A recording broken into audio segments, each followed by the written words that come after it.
अनेक बार ये प्रश्न निर्माण किया जाता है, उपस्थित किया जाता है कि आदरणीय मोदी जी का कार्यकाल जब समाप्ति की ओर जाएगा, यानी कि जो सीमा निर्धारण की गई है 75 साल के पश्चात निवृत्त होने की भारतीय जनता पक्ष ने, अगर मोदी जी ने निवृत्ति ग्रहण कर ली, तो उनके पश्चात कौन प्रधानमंत्री बनेगा या कौन उनका उत्तराधिकारी होगा।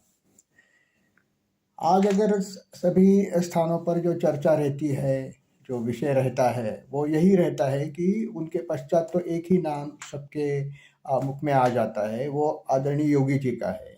क्योंकि योगी जी एक छोटी प्रतिकृति है, जैसा कि मोदी जी काम करते हैं, काम करना चाहते हैं, और एक दिशा दिग्दर्शन जो मोदी जी ने किया है, उसके अनुसार ही योगी जी का कार्य योगी जी की कार्य प्रवणता उत्तर प्रदेश में दिखाई देती है।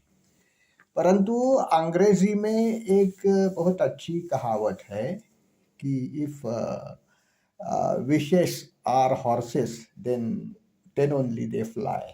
यानी कि इच्छाएं अगर घोड़े के समान है तो वो उड़ सकती है, तो उड़ भी सकती है, इतनी इच्छाएं हैं। तो फिर ये बात हमको समझनी चाहिए कि जो वास्तविकता है और जो स्वप्न है या भविष्य की जो कुछ होने वाली घटनाएं हैं, तो उसका यथार्थ रूप से चिंतन होने की आवश्यकता है।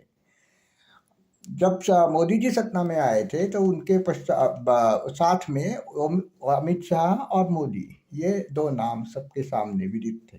तो ये जोड़ी के समान उनका कार्य चलता रहता था। तो अगर इस परिस्थिति में उससे पश्चात देवेंद्र जी फडणवीस भी महाराष्ट्र के मुख्यमंत्री बने, बहुत यशस्वी मुख्यमंत्री बने, और बहुत अत्यंत प्रखर रूप से शरद पवार जैसे व्यक्ति को भी 5 साल तक उन्होंने दूर रख के सब विरोधों को झेल करके यशस्वी शासन करके दिखाया, और उसके पास अचानक विस्मयकारक ढंग से उनका मुख्यमंत्री पद चला गया। तो इसी क्रम का अगर हम अवलोकन करें तो कितनी भी लोगों की इच्छा हो कि हिंदू हृदय सम्राट योगी जी है वही मोदी का उत्तराधिकारी बनेंगे, तो मुझे तो ये संभव नहीं लगता है। क्योंकि ये बात तो स्पष्ट है कि मोदी जी के बाद 100% इस बात का कोई भी ये नहीं है, भ्रम नहीं रखना चाहिए किसी को भी, अमित शाह ही देश के प्रधानमंत्री होंगे। अगर मोदी जी निवृत्त होना चाहते हैं 2025 में या उसके बाद में कभी भी, मोदी जी कभी भी निवृत्त होंगे तो उसके बाद अमित शाह मोदी जी के उत्तराधिकारी रहेंगे, और इसमें किसी को भी शंका नहीं करनी चाहिए। आज इसमें बहुत ही स्पष्ट रूप से ये बात कहना चाहता हूँ। अगर ये बात सच निकलेंगे तो लोग कहेंगे कि ये बात आपने जो बताई थी वो सच होगी।